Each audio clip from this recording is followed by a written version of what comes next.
morning, viewers around the world.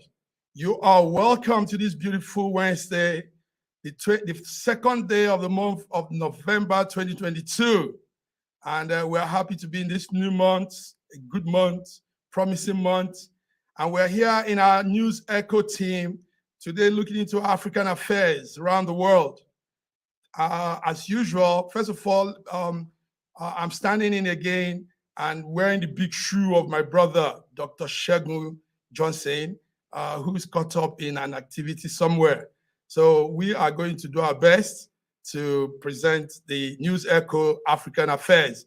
And as usual, I have my great colleagues, correspondents from around the corners of the world. Far in Canada is our big brother, Sir George Chukwu in Toronto. Sir George Chukwu, you're welcome. Welcome, viewers around the world. Wherever you are, it is nice to be here. Great. And your background looks sweet too.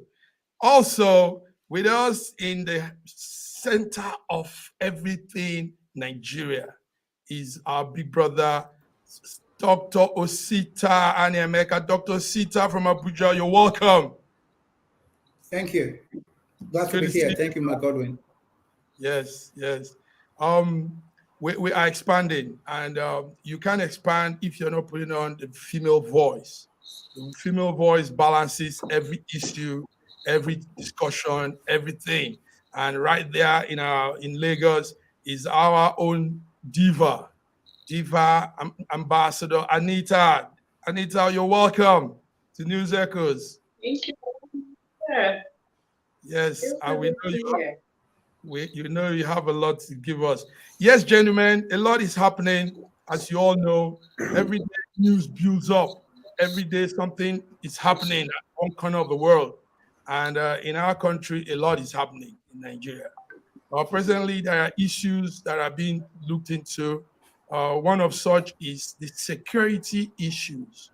Sir George, first of all, let's look at, give us updates on the security issues in Nigeria. What is happening in terms of security? What is happening? Because, yes, go ahead, Sir George. Well, basically what we understand is that insecurity has become a business. And I honestly believe that it's as a result of, difficulties that are happening in the country. But also, most of these things started during the Jonathan's era, when the Boko Haram was formed. And we also believe that Boko Haram was formed by the northern elites in order to disturb the administration of Jonathan for it not to be successful.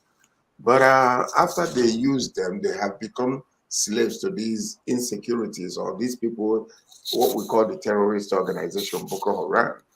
Now, all of a sudden, you see the emerging of terror groups from different parts of Nigeria. And it's as a result of the government inability to stop Boko Haram. Because if you couldn't stop that one that everybody can see, others feel, well, if they're still surviving, we can still move on and bring our own, to bring our problems.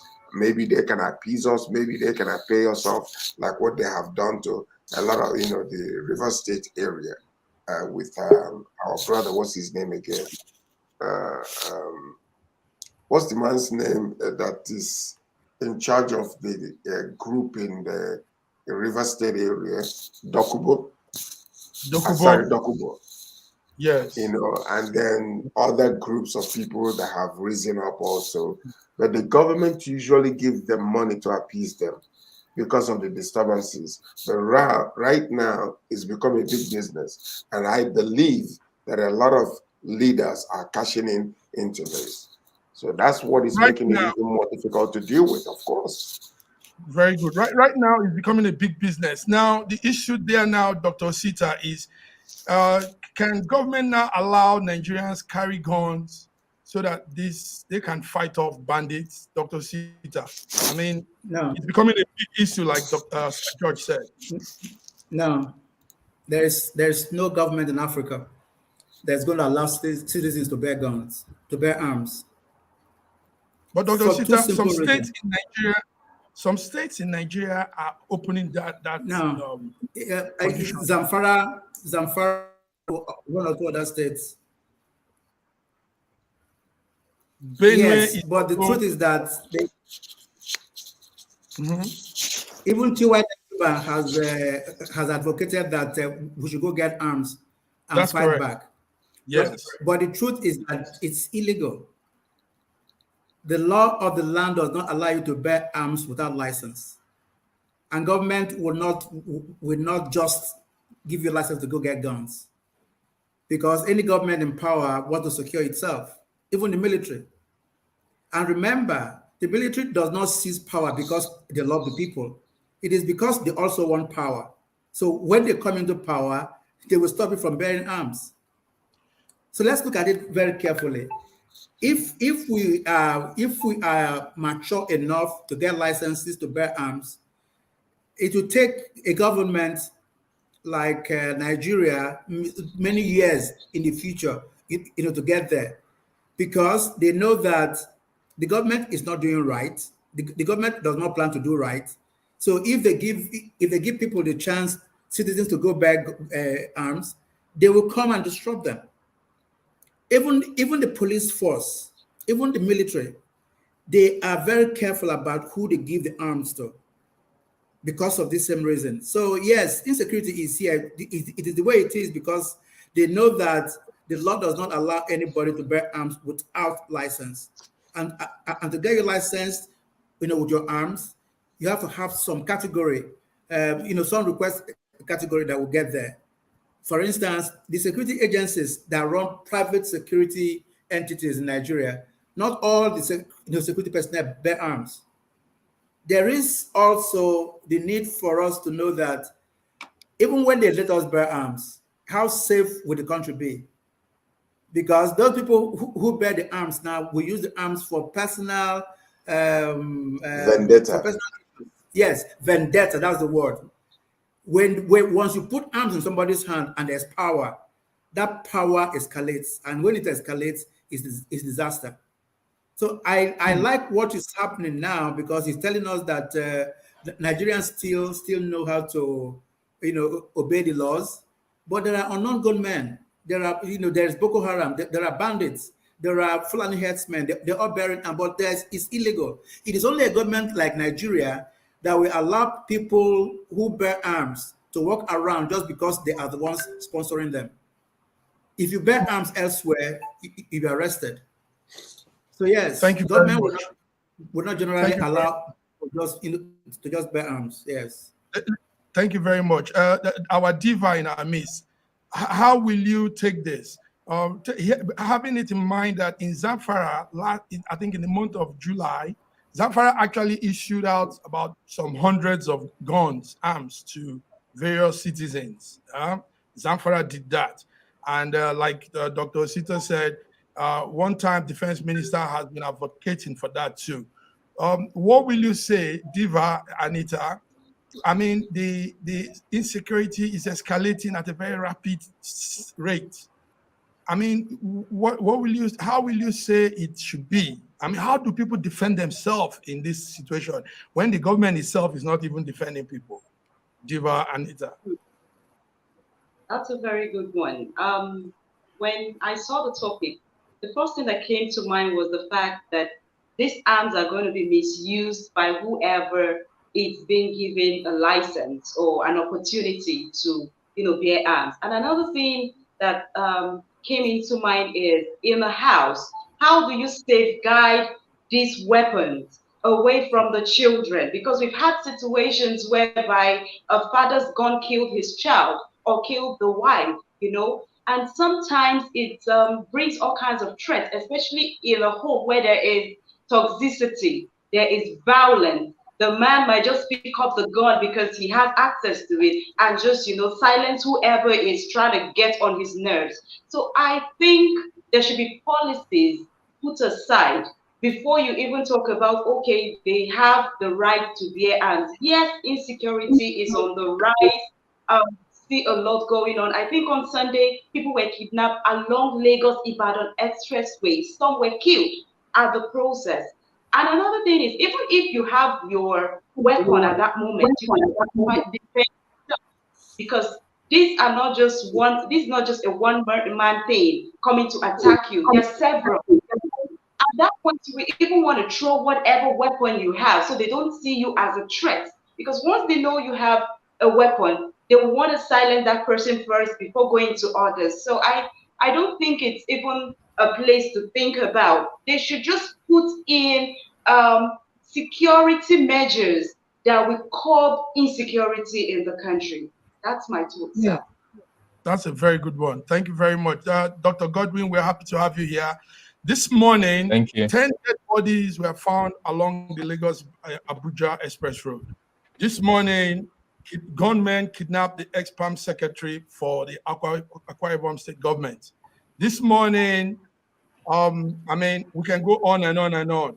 A lot of things have happened this morning that shows that insecurity is a deep issue in our country. Dr. Godwin, how are you looking at it? Arming people to defend themselves in this real hayman of madness in terms of insecurity.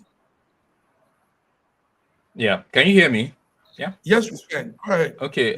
You know, when such unfortunate situations such as insecurity happen,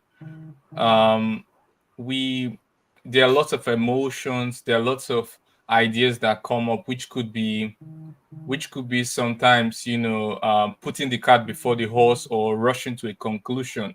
So I always try to take a step back and try to look at it from an objective basis. And looking at countries that have problem with insecurity, generally, objectively speaking, you can see that it's mostly associated with poverty.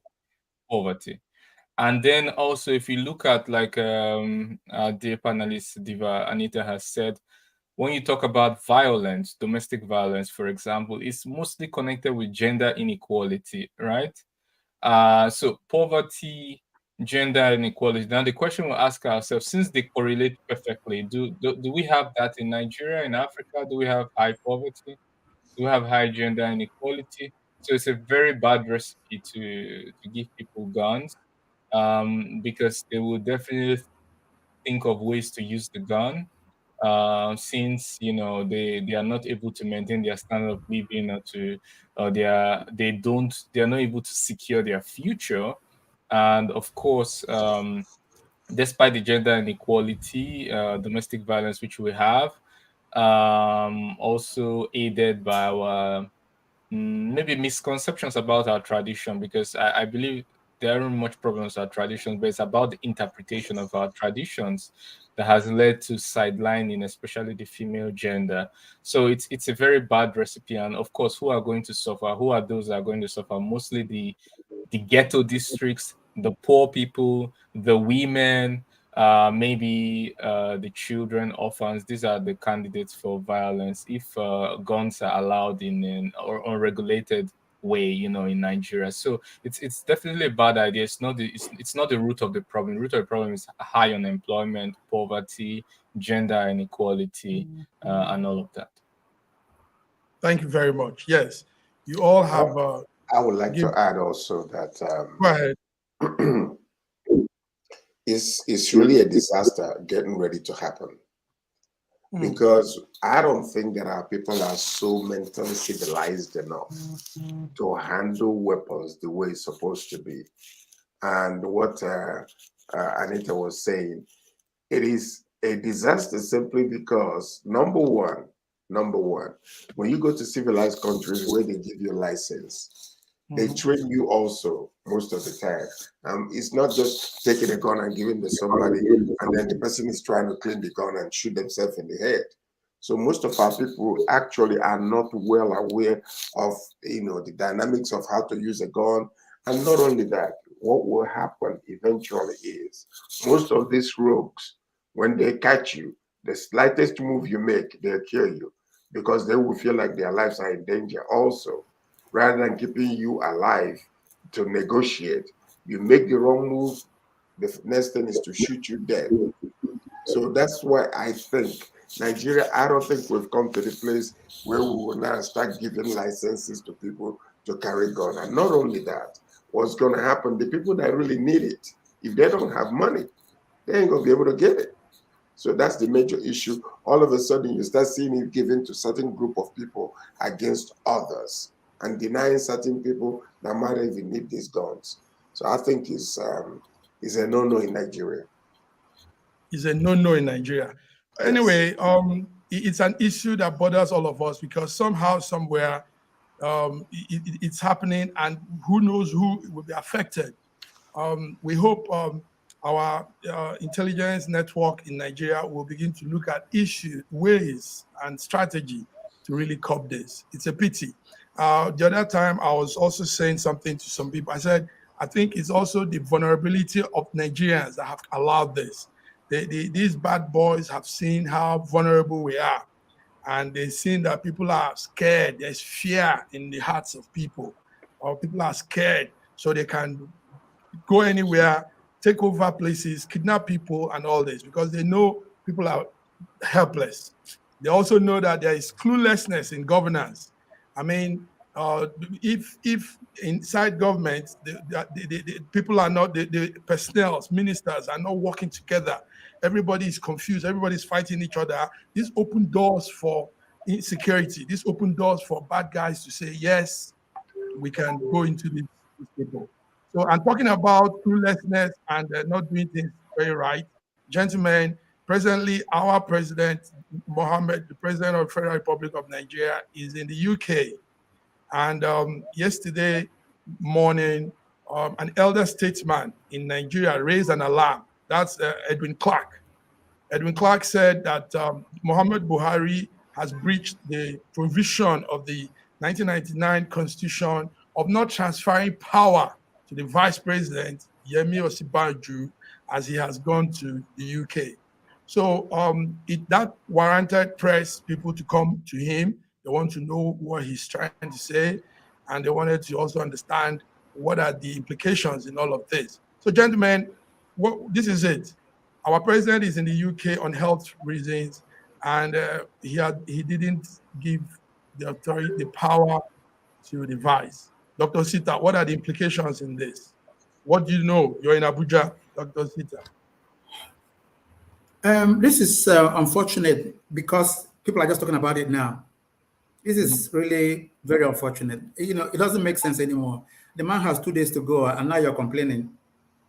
The man left for 100 days at initial, at the initial stage of his governance, and we just played along with it. He left, spent months, and came back. They were taking one letter by flight to him to sign. They will park the aircraft at Heathrow, take a limo to him in hospital. Federal government staff will go with a letter for him to sign. The vice president will be here in Nigeria doing nothing. It has happened before. So why will it be now that people are clamoring that he didn't hand over? Hand over what? Hand over what? He has done it before. He has done it before. Done it again and again and again. And we're all here. It's a government of impunity. This is the definition of impunity, and I talk about it all the time here. Anybody who brings back impunity to Nigeria is destroying Nigeria, the more. That is why next year's election will be an election of people with good conscience, so that these things that we are seeing now, this point that one man will hold the whole country to ransom, will stop. We are just not, we don't have the gravitas to continue like this anymore. We don't have the gravitas to continue like this anymore. Yes, good one, Dr. Sita. Dr. Sita, well, yes, it might sound late. He has a few months to go, but it's good. Nigerians are coming to this consciousness. We are realizing how governance should be, and coupled with the fact that the man didn't visit any of the flood crisis area. The man didn't even pay any attention to some of these very serious issues going on in Nigeria. And Sir George, what is happening? Why do we have First and foremost, I have to say that it is not a necessity if you're going for a medical checkup to hand over government in your authority to the vice president. The problem here is that we don't know what is wrong with our president. Most presidents in civilized countries, when they have medical checkup, the citizens know exactly what is going on with them. There is no secrecy. All we've had with our current president is secrecy. We don't know why he's in the hospital. We don't know why he's going right now. So if somebody is raising up alarm, they're raising up alarm based on the past experiences we've had. When he traveled abroad for treatment, nobody knows what's going on. Some people are speculating that he was dead, and that gave reason for that, for people to begin to have their own speculative imaginations that the man might have been dead and they cloned him to some other kind of body, which was a lie. But the point is this.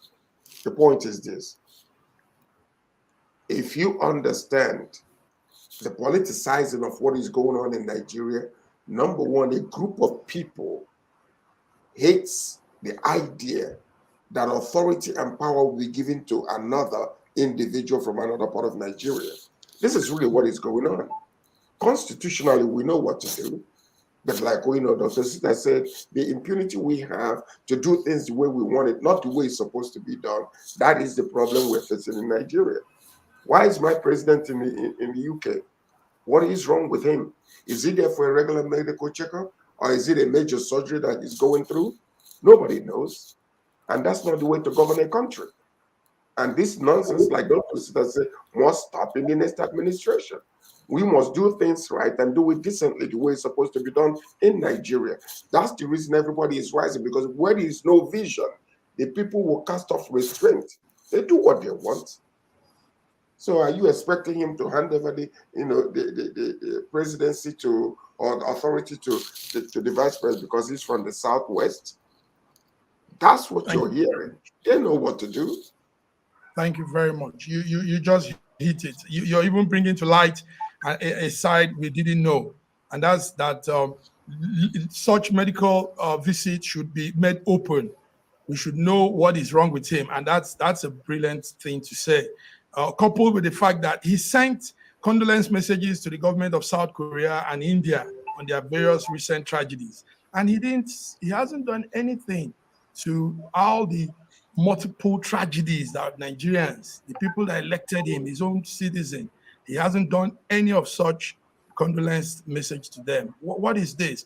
Dr. Godwin, you are on the medical field. You know how things are done. What's going on with our president? Maybe you have been sent the manuscript. Have you been sent the medical report? Do you History, no. No. Even if I was, I wouldn't share it. It's also part of our ethics. But what I want to say is that first of all, let me start. Sorry, just excuse me. Let me start with the gun thing, and I'll come to this matter. Also, when we talk about handing out guns to people on the street, we also have to also check the forensics. How good are our forensics? Because these cases are going to happen, and you must have a good forensic thing to say, was it murder, was it suicide? You can't just have so many cases where somebody shoots somebody and drops the gun by the cops, and then we say the case is closed, it's suicide. Yeah, it's without having a good forensics department. It's saying people should have guns. It's you're just telling the mafians, look, now you've just increased the fronts from which you can commit crime. So it is a very, very important, you must have a good court and also a court system that is able to evaluate this forensic examination result conclusion and make some fair objective judgment, right? Not one that is too political.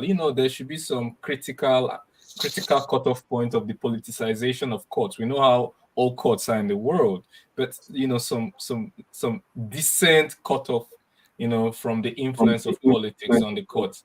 And before we can talk about going to that now, concerning the health, there's also politics in health. Unfortunately, we know the case. If you go from everywhere, even Russia, if we go to US, Trump, Biden, the personal doctors say, wow, the president is 100%. 100 people, 100. If I could give you 101, I would give you 101. But unfortunately, I'm limited on grades. Yeah. And then the opposition party says, no, I can see this. No, it's either old or not old, or I can't do this, I can't do that.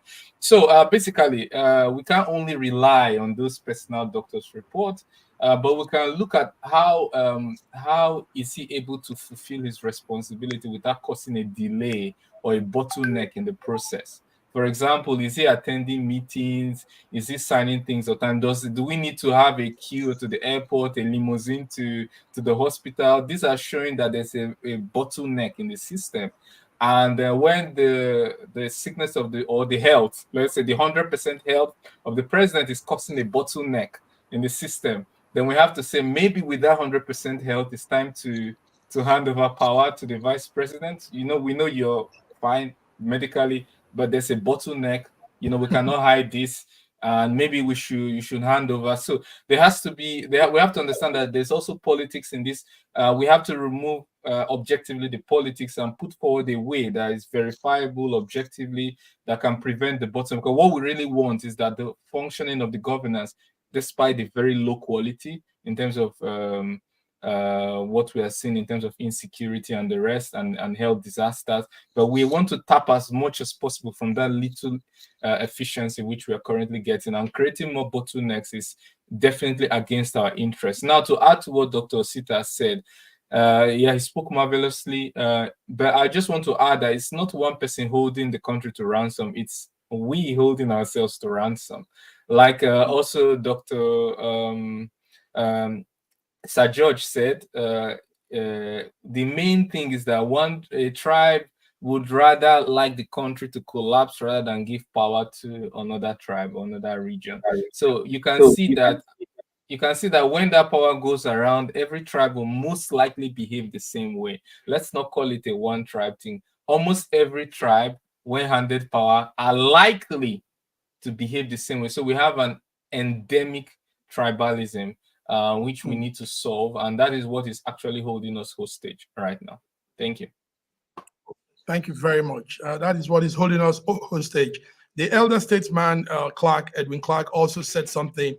He's urging Nigerians to resist any unconstitutional recognized proxy leadership. Unconstitutional recognized. So that means that it is not in our constitution to have proxy leadership. It's not there. So, and like Dr. Osita was trying to say, it's good we begin to enlighten Nigerians on these leadership functions and how it's played out.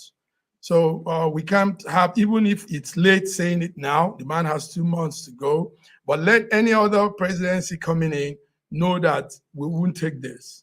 You can't leave seats and still carry the power with you wherever you are, working on proxy. You can't leave seats and have a set of people you hand the power over to instead of the vice. I mean, things should be done well. Nigerian government should learn the ethics of following the rules of law. The rules of law is the fundamental base of what governance is. And it looks as if we're deficit in that. We don't understand those things. And they will say something in Nigeria. They will tell you, this is not how we do it here. Here, this is how we do it. They want to make you know that there's a way it's done in Nigeria. But we have to follow what is called the world best practices of doing things. And for sure, the world has been doing, most parts of the world have good governance. So on that note, I want to thank you, gentlemen, for putting an insight into that. We're moving on. There's so much more going on. But before we go into those issues, we'll take a break.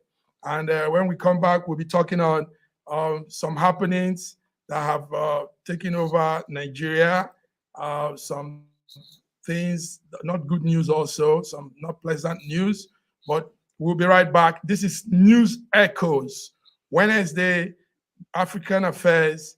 I'm here with my friends, my colleagues all around the corners of the world, Sir George, Chukwu, Dr. Godwin Ibe, Diva Ambassador Anita, and Dr.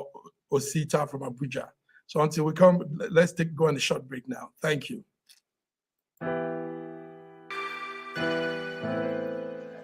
Schengen Story magazine is an African international bi-monthly magazine based in Milan, Italy, and founded in 2016. The publication focuses on personalities, fashion, style, entrepreneurship, and culture for Africans. The articles on food, movies, fitness, music, travel, sports, technology, and books are also featured. Our lives full of best stories. A lot can happen in a month. Expand your mind, change your world. Get Schengen Story magazine's full editions. Celebrating Africans make an impact. Read better. The Inside Story. Your fashion magazine for a better lifestyle. Inspiring stories for you. Your monthly dose of entertainment. A better mind keeping you updated. Hashtag Schengen Story magazine. Get Schengen Story magazine full editions.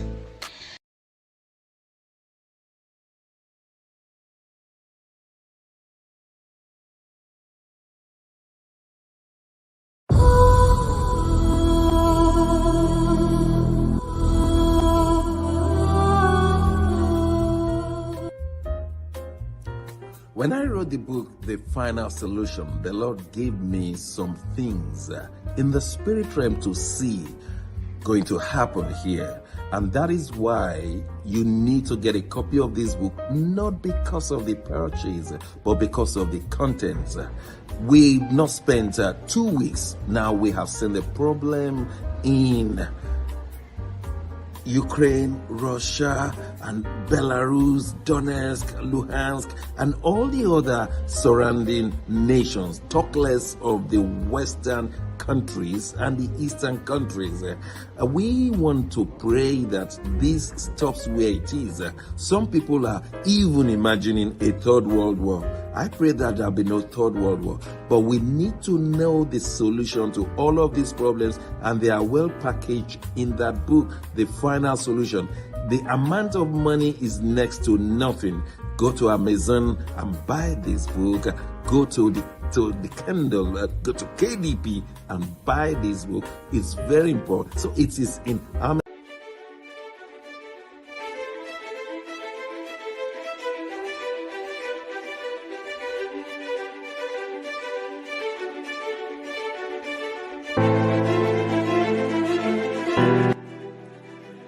Hi there, I'm Mary Keurig, and I am a businesswoman in the United States, but I'm also the Global Content Vice President for the Sub-Saharan Open University in Nigeria. I could not be prouder to work with Dr. Osita Anamika and his team on helping to create not just entrepreneurs and skill-based talent that will get out into the workforce and make a living for themselves, but also young leaders. And to that end, with this integrity-rich university environment that's accredited now, and it's just an amazing opportunity for anyone there of any age to jump on board and learn, we want to let you know about a new offering that we have. We have a global governance and diplomacy course now provided by a whole team of people that crosses several countries to put together these resources and lots of great information for those of you who might be on the path toward public service and diplomatic service, NGO leadership, that sort of thing. We hope that you will.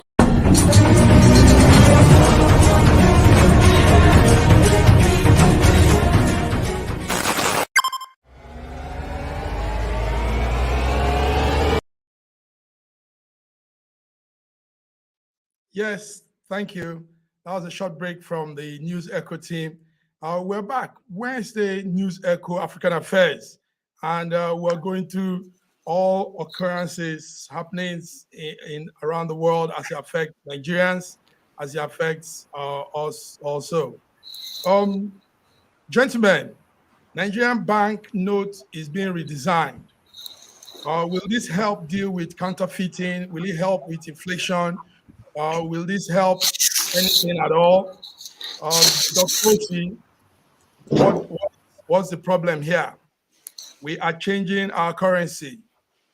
Will it help inflation? Will it help counterfeiting? Will it help anything? What's your take, Dr. Osi?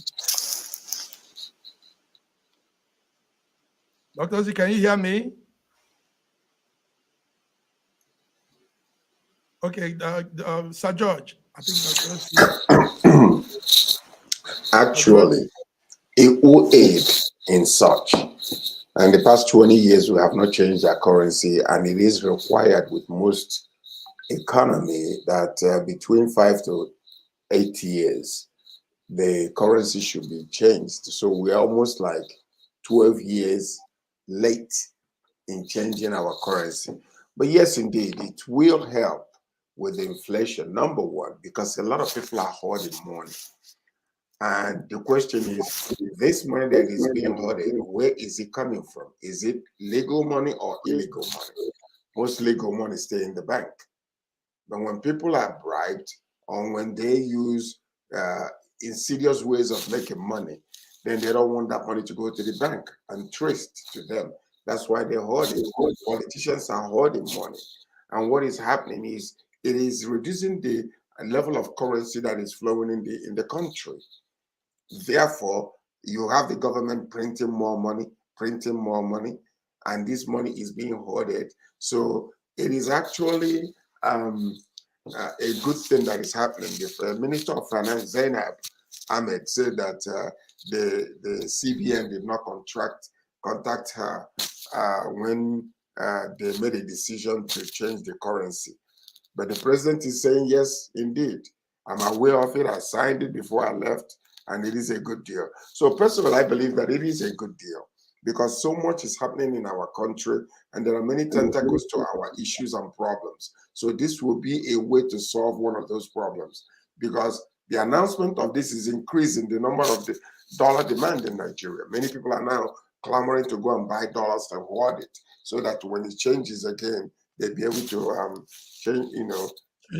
exchange their money. So it is increasing a lot of things, but I believe that among all the things that is causing inflation in Nigeria, this will be a tentacle of it. When it is solved, it will help. Yes, very, very good one. Thank you, Dr. Sir George. Diva Anita, we've been seeing some social media videos anyway of hoarded money, lots of money, and some of this money are becoming they are tearing apart because humid. They've been kept into pots and clays and whatever for too long. So we are seeing all this. In fact, we saw a trailer load of money, a trailer load of rotting, decaying money. Diva Anita, what will you say about this? What will this mean to our economy? Diva Anita, are you there? Can you hear me? Yeah, thank you very much. As you were speaking, I was just feeling so bad about the whole situation, because when I saw it yesterday, the videos has been really trending and they are releasing more videos. And the first question is, who are the people releasing the videos?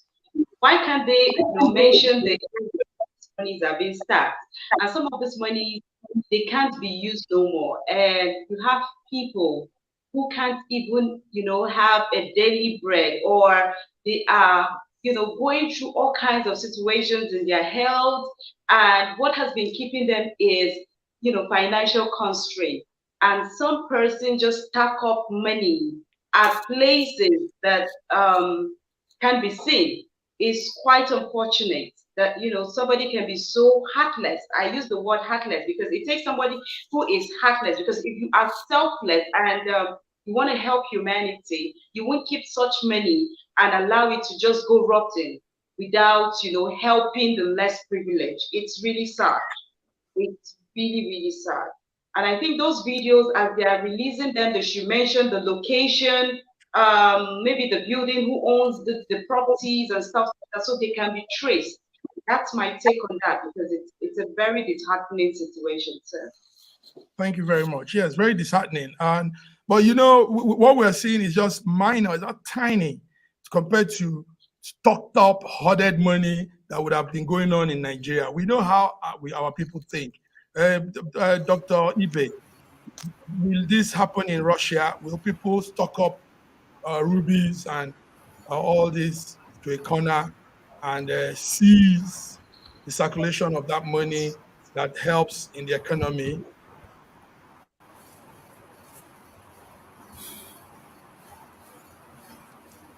Sorry, your Who am I? Yeah, Okay. who am I to say if it exists or not? All I can say is that there are hardly news. Once in a while, you can see cases of maybe one corrupt official in the news. It really rarely happens, but once in a while, you can see this. It's not really rampant, and I believe this corruption problem is everywhere. But that's not even what I want to focus on. The reason those videos are being posted is it's basically for it to go viral. It's not whistleblowing. It doesn't fall into the category of whistleblowing. I really don't know what it's for basically.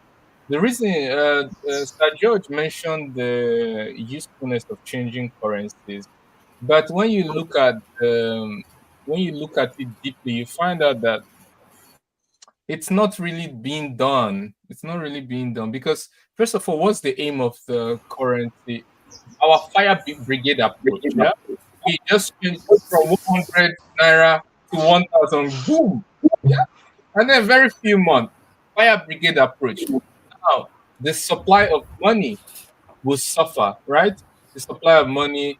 It won't. There'll be a tranche of people who are changing to dollars because um, they want to avoid, you know, uncertainties, or maybe want to take advantage of whatever. While there are the other people who will be wanting to give in this their illegal money before it becomes, a non-legal Obsolete. tender, right? So you find these two people, but the fire brigade approach makes it even worse because it leads to the fall of the naira, it leads to speculation. We can see, I being based in Russia, I can tell you, being the head of Nido Russia, seeing how my members conduct various kind of transactions and hearing from them, I can tell you how much the fall in naira has affected lots of people who do business, even people who want to pay fees now. The naira means nothing, and they are really weeping. And I tell them, like, what can I do? I'm not. I can't fight. I can't change the market. So the naira has been crashing for many days now, just crashing, and people are finding it very, very difficult to pay for even human development, because let's say students who want to pay for their fees, this is human capital development that will come back to Nigeria and develop Nigeria, or even send foreign direct investment to Nigeria when they get a foothold on the economy in Russia or elsewhere. So the fire brigade approach is one aspect that makes things worse. That's the lateness and the wide horizon of the amount of currencies that are being changed at the same time. Then the second problem is the seigniorage, the cost of seigniorage. So the central bank ideally should make money off the printing of the notes. It's normal. It's supposed to happen. It's called the cost of seigniorage. It's a way they can make money because to print, let's say, $100 bill can cost $0.3, and then everything on top is the profit which the bank makes, right?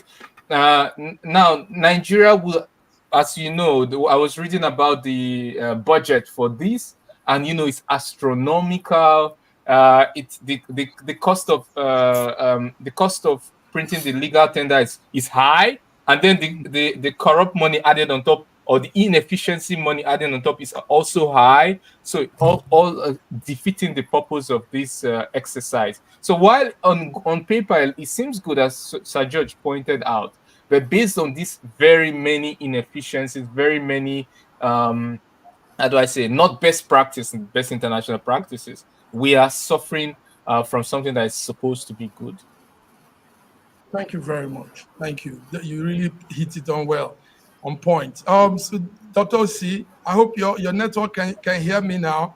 Nigerian President Buhari actually said the central bank plans to replace the high value currency notes will help our economy deal with currency counterfeiting. He also said it will help the excess cash that is in circulation and reduce and address inflation.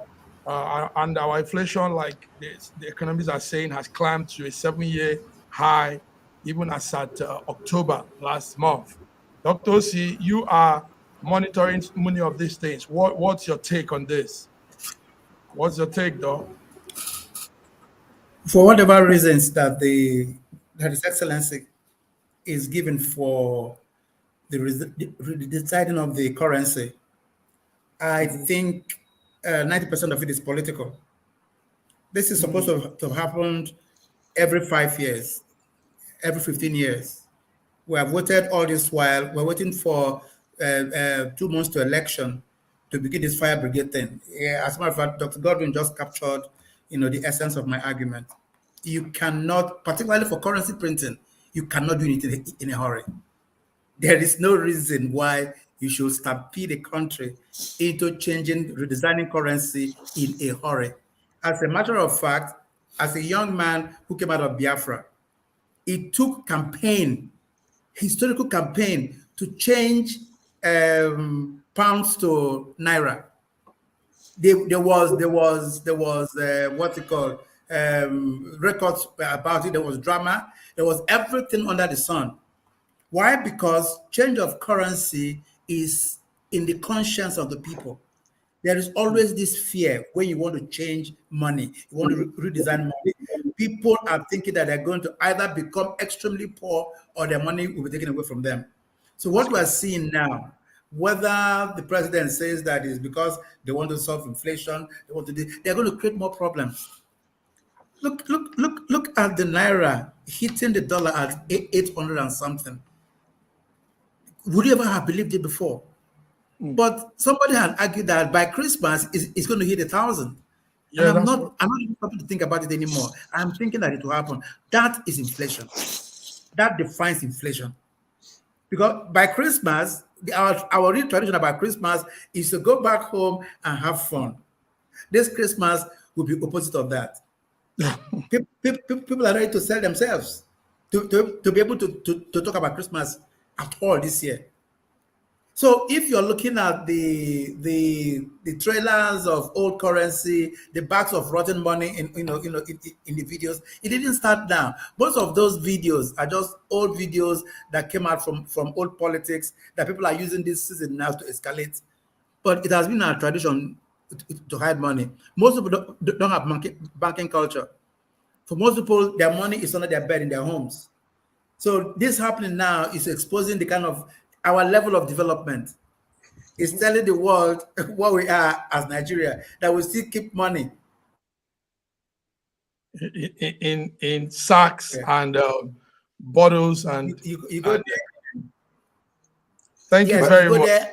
But the other side of this story is this. Yes, go ahead. There are a lot of counterfeits that we have heard about, and many people, I believe, have done so, especially the politicians. Now, one of the major issues that I believe that the president thought about or was convinced about is that printing of money. I mean, counterfeits. One. Number two, something must have happened to trigger what is going on. Because a lot of these politicians, maybe they have ordered, trillions of naira in order to win the election, and they're hiding some of the money or holding the money, which is causing a lot of problems in the circulation of the naira around the country. Therefore, it's either that they're going to print more money now, or they're going to recall all the money and print new ones.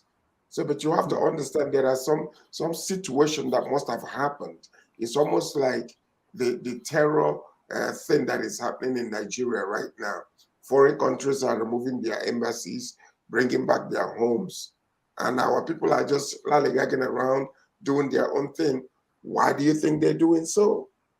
We're going to discuss that later. But for now, I honestly believe that something triggered the CBN president to ask Buhari to approve the printing of this naira.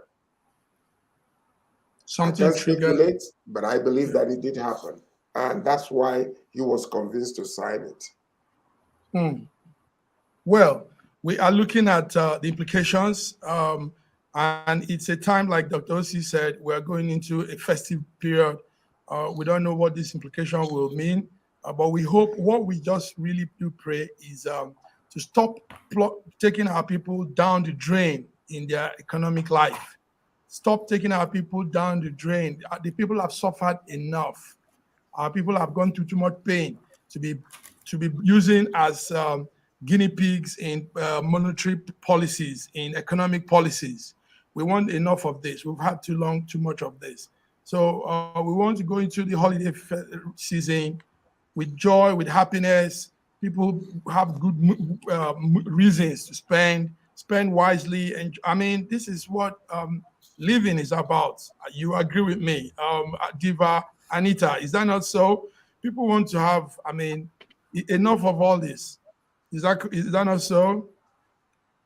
Thank you very much. So yes, definitely. Yeah. So moving forward, something happened also during the week, and it affects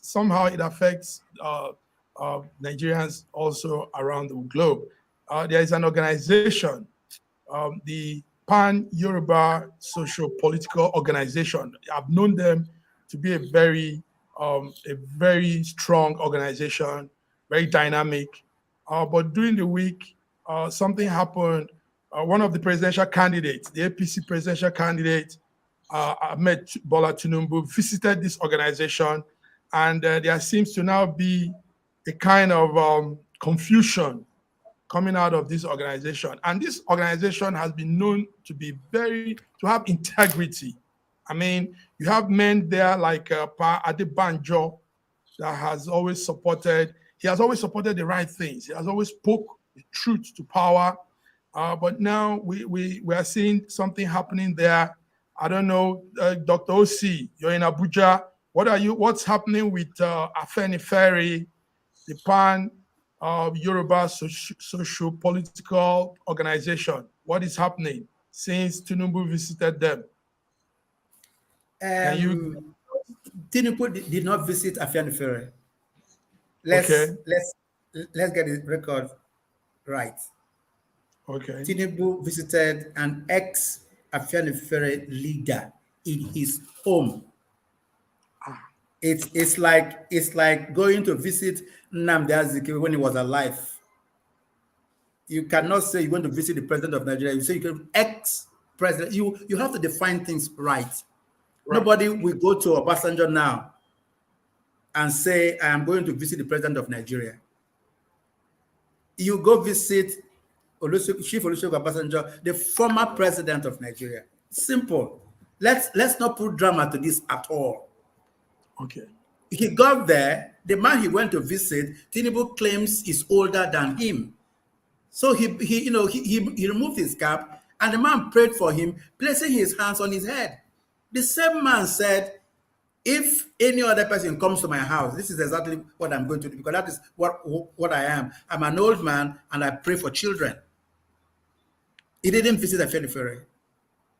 All what they are doing now is creating political news and chaos out of a simple private family visit that the APC presidential candidate made. And that is what they have always done, create chaos out of nothing.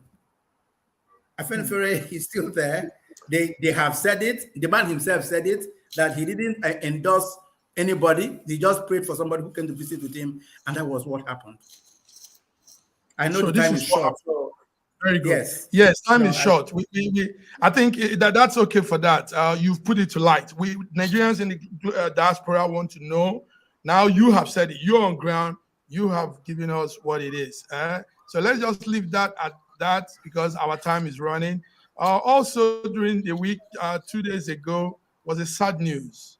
I know you all are into the entertainment part of life too. And we have our own Davido. Davido is an acclaimed Afro hip-hop star. He has put us on the map with the Afro music, beautiful songs he sings.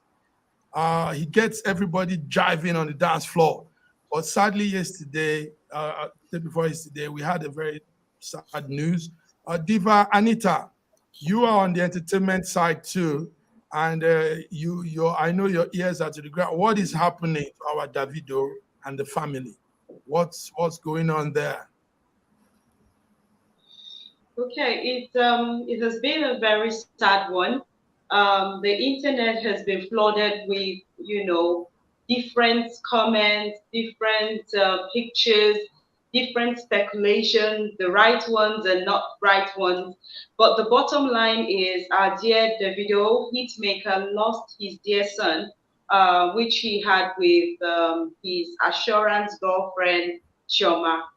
According to the story, the child was left with his minders, I think about 9 of them, and he got drowned.